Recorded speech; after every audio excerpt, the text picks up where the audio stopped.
mas ahora mis ojos te ven. Entonces, ¿qué es lo que está enfatizando? Él es un gozo de que ahora vea al Señor. Antes lo conocía de oídas, pero a través de la prueba, él llegó a verlo. Bueno, entonces entremos al tema y vamos a estudiar acerca de la tentación. ¿Cómo resisto la tentación? Veamos entonces que una de las cosas es cómo resistimos y cómo reaccionamos ante ella. Es muy importante esto. Vamos a basarnos en el libro de Santiago o la carta a Santiago, capítulo 1, del verso 13 al 17. Eso es lo que vamos a ver en esta hora.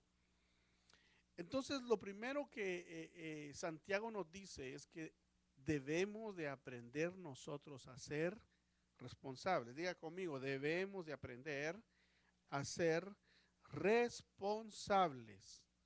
Primero, responsables de nosotros mismos.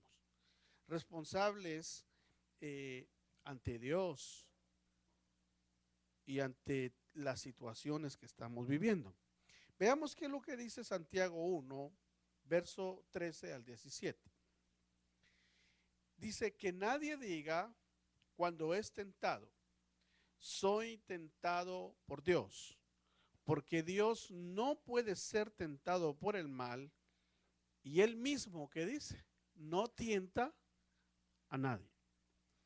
Entonces, basándonos en este verso, vemos que hay una responsabilidad de cada quien.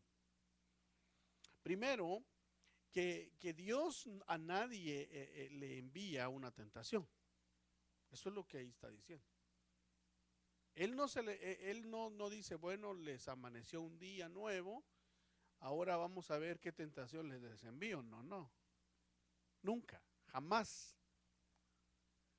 Sino que Él más bien está con nosotros para guardarnos del mal, para que no entremos en tentación. Y si entramos en tentación, para librarnos a que no caigamos en la tentación. Entonces tengamos claro eso. Entonces la responsabilidad debe ser nuestra. Le decía al principio que el diablo es el tentador, pero el diablo no nos puede tentar, o no puede tentar si no hay cómo, ¿verdad? Si no hay eh, una puerta abierta o una posibilidad para tentar al cristiano. Entendamos que estamos hablando con cristianos, amén. Porque aquí Santiago, esta carta es dirigida a la iglesia. En el mundo, pues la gente vive como puede. La gente vive en pecado porque no conocen a Cristo. Pero nosotros, si hemos nacido de nuevo, conocemos a Cristo y tenemos a Cristo en el corazón. Entonces, veamos el siguiente punto. No tenemos nosotros derecho de culpar a Dios. Jamás. Porque aquí lo dice muy claro. Que Él no tienta a nadie. Entonces la culpa no es de Dios. Amén. Veamos entonces por qué razón. No lo podemos a Él culpar por nuestras tentaciones, porque el Señor, como le decía al principio, no predestina a ningún cristiano a cometer pecado. Por lo tanto, Él no tiene la culpa de nuestros pecados o de nuestros errores. Veamos más adelante. O sea, hay seducciones de la carne que tenemos que entregar a Cristo para ser libres. Dice Santiago 1:14, que si cada uno es tentado cuando es llevado y seducido, ¿por qué? Por su propia pasión. Ahí vemos nosotros un receptor. O sea, hay pasiones buenas. ¿Cuántos dicen amén? Hay pasiones buenas y hay pasiones malas. Entonces, por ejemplo, ¿qué podríamos nosotros ver como una buena pasión? Estudiar la palabra de Dios, tener pasión por estudiar y conocer la palabra de Dios. Es una pasión buena. Servir a Dios, llegar a cualquier lugar con el deseo de predicarle a la palabra de Dios a la gente de lo que Dios ha hecho en nosotros y no callar lo que Dios ha hecho es una buena pasión. Amén. Pero las malas pasiones son las bajas pasiones. Las bajas pasiones es el querer tener deseo de hacer algo indebido que no agrada a Dios, que no nos va a traer ningún beneficio personal ni familiar y que no va a edificar a nadie. ¿Cómo qué podría ser eso? Cuando una persona se emborracha, es una pasión baja. ¿Por qué razón? Porque comienza a ingerir el licor le hace perder su conciencia, la persona comienza a actuar de una manera irracional, se mete en problemas, entonces no lo beneficia a él. Pero cualquiera puede decir, pero pastor, pero hay gente que es pasiva. Y más bien cuando toman se calman, se ponen tranquilos, aparentemente. Aparentemente porque quizás agarran una reacción así en la calle, pero cuando llegan a la casa, comienzan así pasivamente a decirle cosas a la esposa, a decirle cosas a los hijos, o a decir lo que no se anima a decir cuando está sobrio. Entonces comienza primero a dañarse a sí mismo y luego comienza a dañar a los que tienen alrededor. Pero esa persona va a ser tentada por una pasión de tomar licor que no le conviene. Pero si esa persona no tuviera ese receptor adentro de sí, en su alma, ¿el diablo pudiera tentarlo? Por supuesto que no. Una persona que tiene la pasión de andar hablando lo que no debe, ¿por dónde lo va a tentar el diablo? Por ahí. Una persona que, por ejemplo, ya sea un hombre o sea una mujer, que le viene la pasión por tener una relación, si es casado o extramarital, porque eso pasa, le pasa al hombre, le pasa a la mujer. Entonces, el deseo tiene que venir primero, porque hay una pasión. Por eso ahí lo dice Santiago bien claramente. La culpa no es de Dios, sino que cada uno es tentado cuando es llevado y seducido, porque dice por su propia pasión. Entonces entendamos eso muy claramente. Entonces hay seducciones de la carne que tenemos que entregar a Cristo para ser libres. ¿Cuál es la solución entonces? Entregarle las seducciones de la carne a Cristo. Porque si nos quedamos con las seducciones de la carne, ya sea esta, el ser chismoso, ya sea esta, un vicio de fumar, de tomar, ya sea esta prácticas sexuales ilícitas, o sea, esta cualquier otra práctica que no trae un beneficio a la persona espiritual, ni moral, ni familiar, lo que va a terminar haciendo esto es dañando a la persona y a los que están alrededor de él. Entonces, cuando venimos y somos honestos con nosotros mismos y reconocemos primero que no le podemos echar la culpa a Dios. Reconocemos entonces que cada quien es seducido por su propia pasión y traemos esas pasiones y se las entregamos a Cristo, entonces vamos a ser libres. ¿Cuántos dicen amén? Bueno, si está apuntando ahí sería bueno. Una de las cosas que debemos de analizar en nosotros mismos, ¿cuál es nuestra debilidad? Es muy importante que nosotros realmente pensemos en eso. ¿Cuál es la debilidad? Porque yo creo que la Biblia es muy clara cuando dice, el sabio ve venir el mal y se aparta. Entonces, si ve venir algo que le va a tocar su debilidad, ¿qué debe de hacer? Apartarse. ¿Qué hizo aquel hombre que era íntegro? Porque era un hombre íntegro con Dios. era un hombre íntegro con su familia, era un hombre íntegro en su trabajo. ¿Qué hizo cuando le vino la tentación? Aquel hombre llamado José corrió. Y la tentación lo acechaba no una, ni dos, ni tres veces, sino que todos los días la mujer de Potifar le decía, duerme conmigo, acuéstate conmigo. Y llegó el punto en que él reconoció que si él seguía en ese lugar, él iba a caer. Y dice la Biblia que corrió. Él huyó de la tentación. Entonces, ¿qué es lo que tenemos que hacer? Primero, analizar cuál es nuestra debilidad y no hacernos los fuertes, sino huir. Pero ¿cómo? ¿Cómo vamos? ¿A dónde vamos a huir? ¿A dónde vamos a correr? A Cristo. A Cristo con nuestra pasión y entregársela a Cristo. Que de ahí para allá Él se va a encargar.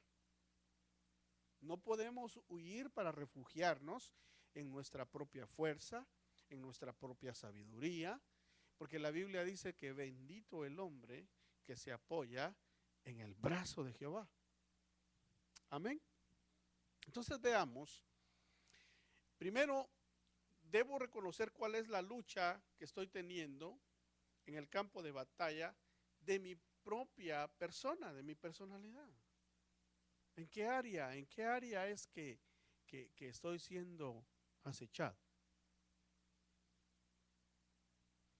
Yo creo que como ministros tenemos que respetar, yo por lo menos como ministro respeto la opinión de otros ministros. La respeto aunque no la comparto.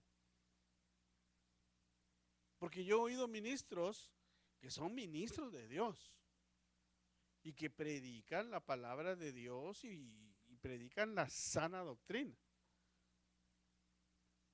Pero por ejemplo no creen en las herencias, en las malas. No creen.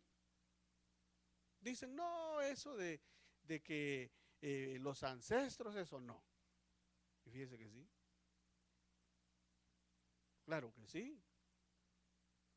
Y lo podemos ver bíblicamente. Dijo David, en pecado me concibió mi madre. Y vino David y en un descuido repitió lo mismo con Betsabé. Y vino David y con Salomón lo aconsejó y vino Betsabé, que había tenido una experiencia tal, y le dijo a Salomón, mira hijo, el vino no es bueno para los reyes, porque los reyes eran jueces, ellos tenían que juzgar al pueblo, tenían que estar sobrios. Imagínense un juez borracho, hace averías. A un rey que se mantiene borracho, saber qué cosas puede hacer, y peor que tiene poder absoluto. Pero le dijo a ella, mira hijo, no le des tu fuerza a las mujeres. ¿Por qué le dijo ella eso a su hijo? Porque ella tenía experiencia, ya lo había vivido. Entonces estamos viendo tres generaciones, estamos viendo la madre de David, estamos viendo a David y a Betsabé y estamos viendo a Salomón. ¿Y cuántas mujeres resultó teniendo Salomón? 900. ¿Será que fue una casualidad? No es pura casualidad. No. O sea que hubo una herencia, un receptor en el alma. Por eso es que entonces nosotros debemos de analizar cuál es la debilidad que hay en nosotros y traérsela ¿a quién? A Cristo. Bueno, veamos entonces este punto. Cada cristiano, diga conmigo, cada hijo de Dios, porque los cristianos pues debemos de ser hijos.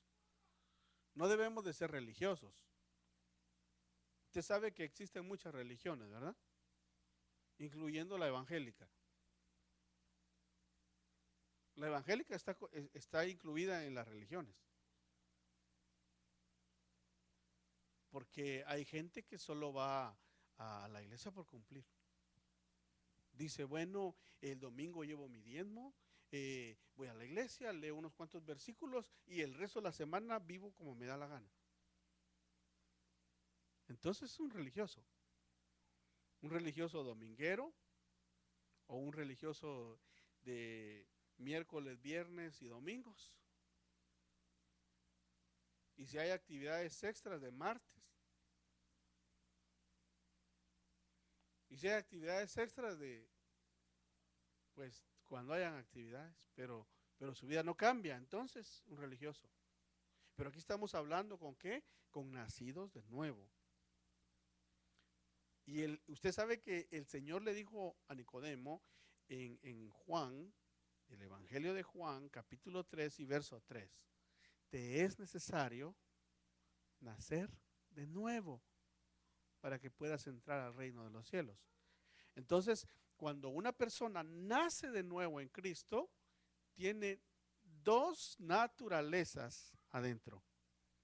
Una es el nuevo hombre, el que nació, el que viene de Dios, y ese hombre, dice la Biblia, no puede pecar. La naturaleza que es de Dios no peca. Eso es muy importante. El que está, el nacido de nuevo en nosotros, ese no puede pecar porque tiene la naturaleza de Cristo. Y Cristo nunca pecó. Pero el viejo hombre que está en nosotros, ese está viciado de toda clase de deseos malos. Entonces, lleguemos a la conclusión. ¿Cuántas naturalezas tenemos? Dos. La que Cristo nos dio y la que siempre tiene el deseo de pecar.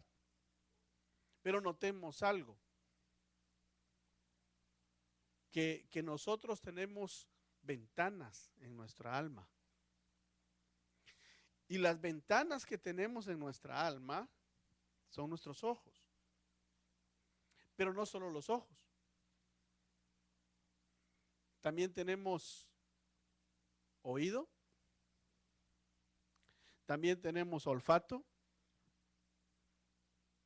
Y esas son entradas. Porque y también el paladar. Y ahora le voy a explicar por qué.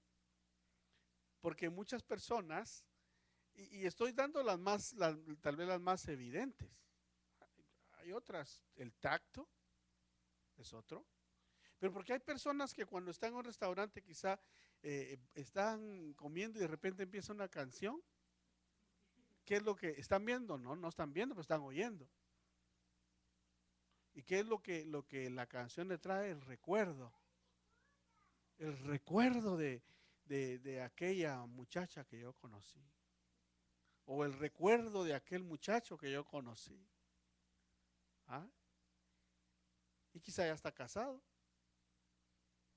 O está casada, pero está pensando en aquel. Pero ¿qué le trajo el recuerdo? La canción. ¿Y por dónde entró la canción? Por el oído. Etcétera. Entonces, pero una de las cosas que vamos a enfocarnos en este estudio pequeño es que nuestros ojos son ventanas de nuestra alma. Entonces veamos algo. Una de las cosas que tenemos nosotros que ver es que el deseo malo entra por los ojos. El deseo de pecar. Entonces, veamos también que hay consecuencias de coquetear con el pecado. Diga conmigo, hay consecuencias. Ahora vamos a referirnos a Santiago capítulo 1, verso 15. Y Santiago, verso 1 y verso 15 nos habla de diferentes cosas. Nos habla primero de la pasión, nos habla de concebir, nos habla de dar a luz el pecado y nos habla de consumar el pecado. Son 4 cosas. Y la número 5 es la muerte. Lo vamos a ver. Dice así: después, cuando la pasión ha concebido, da a luz el pecado, y cuando el pecado es consumado, ¿qué engendra? La muerte. Entonces, estamos hablando de la pasión, ¿verdad? Cada quien es tentado según ¿qué? Su pasión. Entonces, cuando la pasión se activa, concibe. ¿Concibe qué? El deseo malo. Y luego que se concibe, que se gesta, se da a luz. Y cuando se da a luz, entonces es consumado el pecado y da muerte. Porque la paga del pecado, ¿qué es? Muerte. Entonces aquí vemos nosotros y analizamos los pasos. Mire aquí la pantalla. Diga conmigo: pasión, 1. La pasión concibe, 2. Da a luz el pecado, 3. Cuando es consumado el pecado, 4. ¿Y qué es el resultado? La muerte, 5. Es importante, lea en casa ese verso, Santiago 1:15, y analicémoslo. Aquí lo estamos viendo así rápidamente, pero le conté 5. Termina con el quinto, es la muerte. Ahora, el pecar trae consecuencias. ¿Qué dice usted? ¿Traerá consecuencias? Sí, sí trae consecuencias. La consecuencia de la muerte. Ahí está. Ahora, ¿qué puede traer el pecado? Muerte física, sí. También. Yo quiero que veamos este verso. El que continúa pecando y peca y peca y peca y peca, puede llegar a un extremo en el cual el Señor tenga que cortarlo por misericordia. Porque dice la Biblia que el que empezó la buena obra en ti y en mí, Él es fiel para poderla terminar. ¿Qué dice usted? ¿Sí? Yo estoy de acuerdo que eso es así. Aún eso incluye si Él tiene que cortar a alguien por misericordia. Veamos. Dice 1 Juan 15:16 que hay un pecado de ¿qué? 1 Juan 5:16 dice, hay un pecado de ¿qué? De muerte. Y dice así: si alguno ve a su hermano cometiendo un pecado que no lleva a ¿qué dice? Pedirá por él y Dios dará vida a los que cometen pecado que no lleva a la muerte. Entonces, ¿en qué quedamos? Dice que si la paga del pecado es muerte, ¿no? Pero aquí dice que hay un pecado de muerte. Entonces, ¿de qué está hablando? Está hablando en el sentido de, como se lo dijo a Adán. Le dijo el Señor: de todo árbol tú puedes comer, pero el día que tú comas del fruto del árbol del bien y del mal, ¿qué es lo que le dijo? Ciertamente morirás. Pero le pregunto yo, cuando él comió, ¿murió? ¿Murió físicamente? Pero sí murió. Pero ¿en qué sentido murió? Lo primero que se dio cuenta es que estaba desnudo. Porque cuando Dios bajó, le habló a Adán: Adán, ¿a dónde estás? ¿A dónde estás? Y dice que estaba escondido, tapándose con ramas. Y le dijo: porque nos dimos cuenta que estábamos desnudos. ¿Y quién te enseñó que estabas desnudo? ¿Quién? El pecado. Porque la Biblia dice que por un hombre entró el pecado al mundo y por el pecado la muerte. O sea que son dos agentes que trabajan juntos. Es como el vendedor de casas con el prestamista, ¿verdad? Agarran la víctima. Él lo emociona con la casa y el otro lo endeuda con el préstamo. Entonces así es. Estamos en una comparación, ¿verdad? Por un hombre entró el pecado al mundo y por el pecado la muerte. Entonces, cuando habla de que cuando se concibe el pecado y se da luz y se lleva a cabo, es consumado, entonces da la muerte. Entonces ahí viene la consecuencia.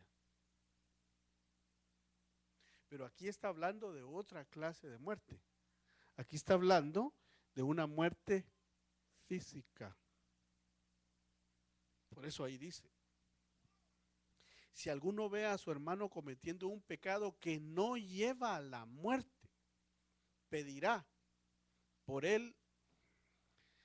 Dios dará vida a los que cometen pecado que no lleva a la muerte. Hay pecado que lleva a la muerte. Yo no digo que deba pedir por ese pecado. Ejemplo bíblico, porque aquí vamos a hablar Biblia, no vamos a hablar inventos. Al ver este verso yo me puse a pensar y analizar, está en la Biblia. Un ejemplo bien claro. Y por eso no se pidió que se orara. Dice que llegó Ananías y Zafira ante Pedro y todo fue asunto financiero, asunto de dinero. Le dijo Ananías, mira, aquí traigo el precio de la propiedad, el precio completo de la propiedad que acabamos de vender. Y aquí te lo traemos aquí para que tú lo ocupes para la obra del Señor. Y Pedro, lleno del Espíritu Santo, le dijo, Ananías, ¿cómo dejaste que Satanás llenara tu corazón de avaricia, de maldad, y te convenciera que quisieras, tuvieras la intención en tu corazón de engañar al Espíritu Santo? Le dijo, por lo tanto, los jóvenes que están en la puerta, voltea a verlos, los volteó a ver, esos te van a ir a enterrar. Y solo le dijo eso y cayó muerto. Pero le dijo antes algo. Le dijo, ¿acaso no era tuya la propiedad? ¿Acaso no era tuyo el terreno? ¿Acaso no podías tú venderlo y si querías dar una parte y quedarte tú con una parte, era tuyo? Pero no, tú quisiste mentirle al Espíritu Santo que le estabas dando todo y no era así. O sea, no fue honesto consigo mismo. Y fíjese que la gravedad del asunto aquí fue de que Satanás lo sedujo a engañar al Espíritu Santo. Según él, iba a engañar a Pedro. Pero él no se dio cuenta de hasta dónde estaba su pasión mala. Cayó muerto. Ahora, eso fue un pecado de muerte. ¿Oró Pedro? Fíjese que Pedro hubiera podido decir, no, vamos a orar, que Dios te va a perdonar. No, ya había avanzado. Quiere decir que lo de Ananías no era nuevo. A saber cuántas veces lo había hecho. A saber cuántas veces lo había hecho. Y llegó el punto en el que dio el tope al cementerio. Llegó la señora después a mentir. Y le dijo, ¿y es verdad? Le dice que esto y la interrogó. Y cuando la la interroga, le pregunta los datos que le dio el marido. ¿Y qué le dijo? Lo mismo. Quisiste mentir al Espíritu Santo, te pusiste de acuerdo. No solo que ustedes quisieron engañar al Espíritu Santo, sino que hasta se pusieron de acuerdo. ¿Ves a los jóvenes que están ahí? Sí. Esos fueron a enterrar a tu marido, le dijo. Y también te van a enterrar a ti. Pum, cayó muerto al cementerio. Entonces, ese fue un pecado de muerte. Ahora mi pregunta es, ¿qué los sedujo a ellos? Primero fue la avaricia. Por eso la Biblia dice, el amor al dinero es la raíz de todos los males. El dinero no es malo, es el amor al dinero. Hay gente que trabaja, trabajar no es malo, la Biblia dice el que no trabaja o el que no trabaje que no coma. Pero hay gente que trabaja y trabaja y trabaja por el amor al dinero. Eso es lo que los motiva, ese es su motor, la avaricia. Se acuesta pensando, ¿verdad? En dólares. Hay unos que les da insomnio y les dice el psicólogo, cuente ovejitas. Una ovejita, esos no, esos cuentan dólares. 1, 2, y van por 100, y ya cuando van por unos 5,000 ya más o menos se van quedando. Y así se duermen. Ahora le digo, eso es una pasión baja. Y a estos individuos, Ananías y Zafira, el enemigo los tentó ahí porque ahí estaba el receptor. ¿Cuál hubiera sido la solución? ¿Qué le hubieran dado eso al Señor? Y tranquilos. Sigamos.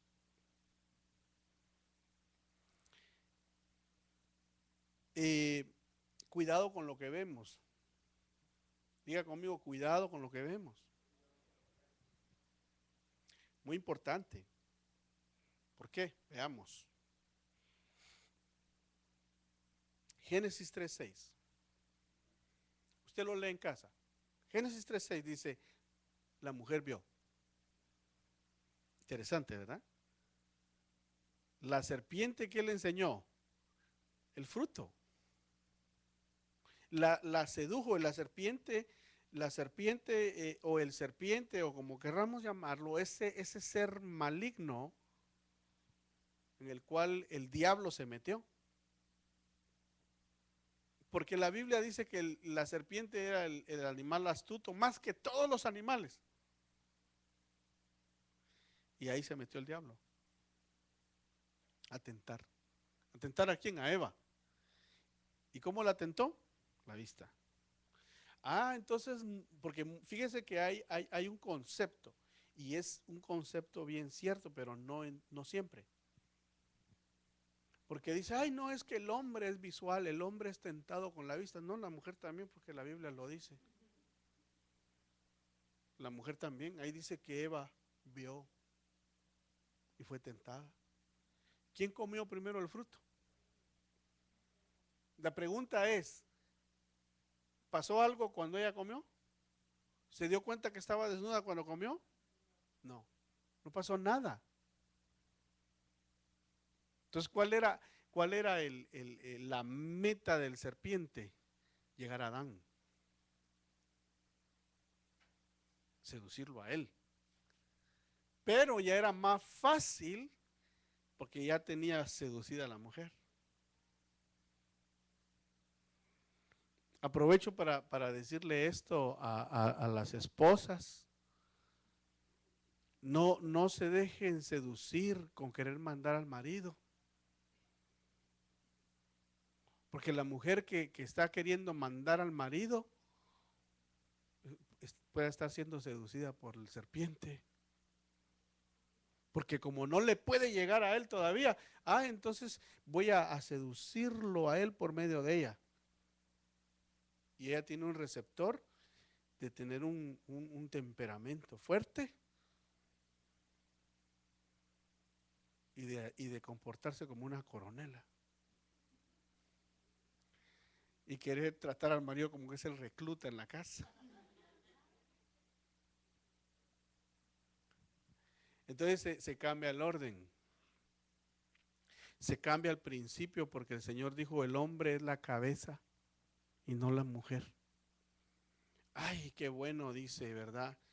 Diría alguien, qué bueno, pero yo como no estoy casada, sí, pero muchas mujeres, como no tienen marido, entonces muchas quieren también manipular al papá. Ay, papá, que querrá, ¿verdad? Y quieren manejar. No, no, porque ya es algo que viene. O si no, no, pues no, mi papá no está ni aquí. Bueno, en el trabajo, entonces quiere agarrar a los varones del trabajo y mandarlos de alguna forma, manipular. Al maestro en la escuela, a los compañeros en la escuela, en el trabajo a los compañeros. ¿Se da?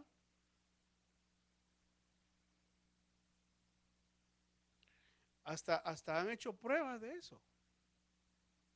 Que ponen a una mujer como que se le pinchó la llanta ahí en una carretera y la ponen con un pañuelo en la cabeza, toda así desarreglada, nadie le hace caso, hermano. Wow, todos pasan de largo. Pero a esa misma mujer vienen y ya se pone bien seductiva en la calle y ya todo, el primero para ver cómo le ayuda. Manipulación. Eso es manipulación. Entonces hay mujeres que manipulan de diferentes maneras. Hay mujeres que se visten de cierta forma para ver cómo van a manipular. Entonces, aquí estamos viendo el hecho que Eva vio y fue seducida. Entonces, que estamos viendo que hay que tener cuidado con lo que vemos. Entonces, en este caso, podríamos aplicarlo. Una mujer ve, cómo se viste aquella. Oh, y esta consigue de esta manera. Pues me voy a vestir yo también así. Porque vio. O sea, vio que le dio resultado a aquella, entonces me da resultado a mí. Veamos otro punto. Génesis 13:10. Luego observamos y alzó Lot sus ojos y vio. ¿Cuándo fue esto? Cuando Abraham le dijo, mira Lot, tenemos que separarnos porque ya estamos teniendo problemas nuestros pastores con los tuyos. Y tú sabes que tú eres mi sobrino, yo soy tu tío. ¿Y para qué vamos a llegar a confrontación? Mejor ahorita que estamos en paz y que ya comienzan los roces, mejor separémonos. Si tú agarras para la derecha, yo agarro para la izquierda. Te voy a dar a escoger a ti. Y dice que Lot vio los llanos de Sodoma y Gomorra y fue seducido. Y se fue a meter a esa ciudad perversa. Entonces, ¿qué lo sedujo a Lot? La hermosura de la llanura. La riqueza fértil de aquella tierra. Aquella ciudad tan famosa quizá, tan de renombre y que quizás se ganaba un buen dinero, habían buenos negocios. Aunque sea de vender cerveza, dijo, ahí hago algo.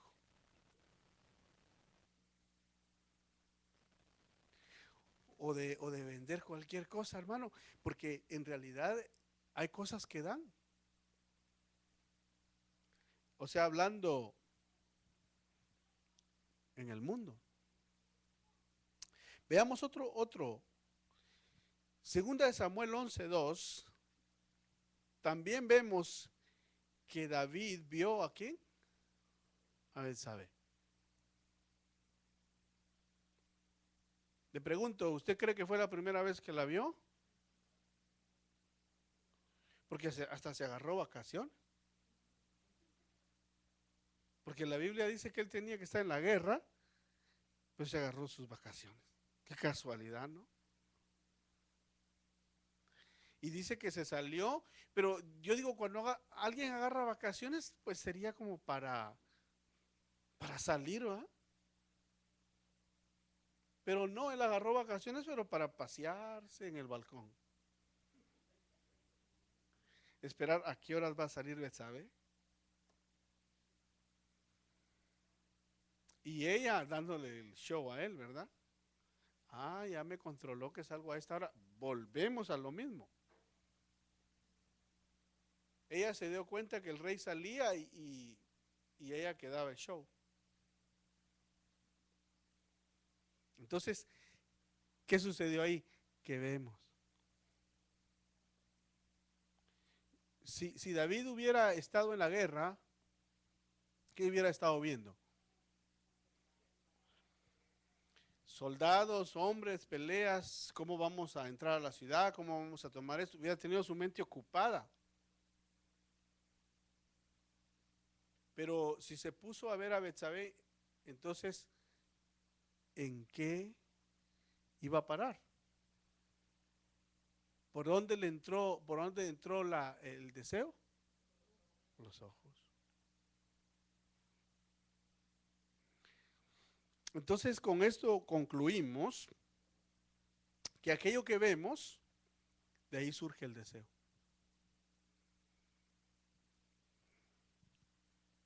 Póngame atención porque después de eso tenemos un cuestionario. Y los que vinieron tarde, pues espero que contesten bien, ¿verdad? Veamos algo más. Santiago 1:16 nos habla del engaño. El engaño. Fíjense que la Biblia dice que nosotros no nos equivoquemos. Dios no puede ser burlado. La Biblia dice que muchos hombres malos, hombres que tuercen la palabra, hombres perversos, dice que van engañando a muchos, pero ellos mismos van siendo engañados también. Porque dice, lo que el hombre siembra, eso cosecha. Entonces, si alguien anda engañando, lo van a engañar a él también. Y de hecho, solo con estar engañando a la gente, se está engañando a sí mismo. Mira, hay gente que engaña que hasta ya, de último, hasta se cree sus propias mentiras. Está mintiendo, y serio. Está mintiendo, y a muchos hasta lloran. Yo creo que hacen lo de los actores, ¿verdad? Que se acuerdan de algo que les pasó, que les trae tristeza, y están mintiendo y están llorando. Y la gente es impactada. Pero también el que engaña lo engañan. ¿Qué le pasó a Jacob? Engañó a su papá y el tío lo engañó a él. Porque aquel le engañó al papá y fíjese, y ayudado por la mamá. Y entonces, cuando llegó a la casa de quién, de su mamá, porque él era tío de parte de su mamá, Labán, lo dejó lavado de una vez. No le pagó sueldo por 14 años. Ahora yo le digo, ¿fue engañado? Sí, pero él engañó primero. Entonces, tenemos que tener cuidado con el engaño, es otro. Veamos qué dice Santiago 1:16. Amados hermanos míos, no os engañéis. Dios no puede ser burlado. Entonces, tenemos que tener mucho cuidado. Veamos otro punto. El pecado se comete cuando la voluntad da lugar al deseo pecaminoso. Diga conmigo, el pecado se comete cuando la voluntad da lugar al deseo. ¿Al deseo qué? Pecaminoso. O sea que se puede hacer algo bueno cuando damos lugar a un buen deseo. Pero en este caso, el pecado se comete por la voluntad que se le da al pecado. Veamos. Deberíamos de ser cuidadosos de aquello que vemos, de lo que leemos, también de aquello que escuchamos, porque lo que vemos y escuchamos crea en nosotros ¿qué? Un deseo. ¿Cómo es que a las 6 de la tarde las compañías, como sin hacer propaganda a nadie, ¿verdad? Sale ahí, usted está viendo televisión, quizás las noticias o algo, y sale ahí una Coca-Cola, ¿verdad? Fría. Y al lado de la Coca-Cola le sale comida, ya la gente, y estratégicamente lo hacen. ¿Para qué? Para que la gente se levante y se vaya al restaurante a comer. Dice, aquí estamos anunciando la hamburguesa tal y con esto y con lo otro y lo presentan bien bonito y tal, y este es el especial a la hora de la cena. Entonces mucha gente que hace, ya no cocina, salen. Pero ¿cómo entró el deseo? Primero lo vio, lo escuchó porque hasta ponen el sonido. Cae la Coca-Cola. Las llamas se oyen también cocina. La gente entra un deseo. Pero está escuchando también, hasta la voz del locutor eh, seduce. O sea, los sentidos. Lo que vemos, lo que leemos, porque al leer pues escuchamos. Entonces eso crea un deseo. Vamos a ir apresurándonos porque ya nos pasamos.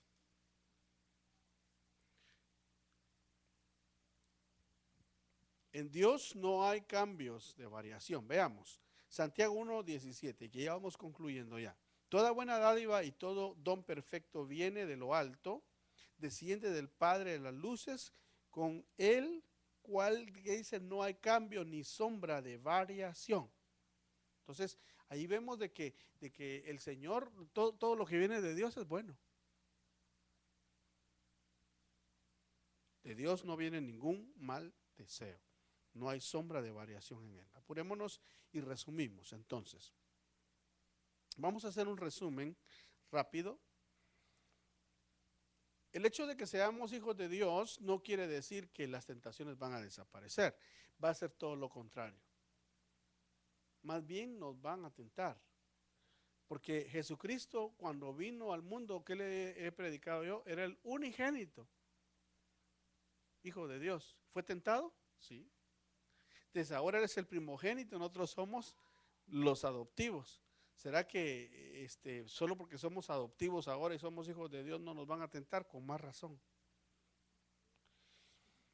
Ahora, la voluntad finalmente nos impulsa hacia el deseo de hacer lo correcto o lo incorrecto. Entonces, ¿a dónde? Aquí estamos viendo que la voluntad es muy importante. ¿A qué le vamos a entregar la voluntad? Si le entregamos la voluntad a Dios, vamos a hacer lo correcto. Pero si nosotros nos quedamos con nuestra propia voluntad para manejarla nosotros, lo más seguro es que vamos a hacer lo incorrecto. Y concluimos. Nosotros somos responsables. O sea, no somos responsables por las tentaciones que vienen. No somos responsables de eso. Pero sí somos responsables de cómo vamos a reaccionar y cómo vamos a actuar.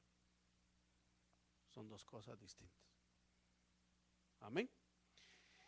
Entonces, tomemos la decisión, hermano, de traerle las cosas al Señor y que el Señor sea el que tome nuestra voluntad, nuestros sentidos, lo que vemos, lo que oímos, y que de esa manera nosotros podamos tener resultados buenos en Dios. Amén. Bueno, vamos entonces a orar, vamos a pedirle al Señor que en su misericordia Él nos ayude en lo espiritual. Levante su mano al cielo, dígale: Señor, gracias por esta palabra, por esta enseñanza. No queremos que se quede ahí nada más. Queremos que esta palabra, así como entró a nuestro intelecto, así baje a nuestro corazón. Porque tu palabra no regresa vacía. Y que al bajar al corazón podamos nosotros, Señor, digerir esa palabra, vivirla, actuar bajo la voluntad de Dios y que la palabra nos ministre en toda nuestra vida, en todos los aspectos familiares, personales. Lo pedimos y lo recibimos en el nombre de Jesús. Amén y amén. Ahora vamos a dar lugar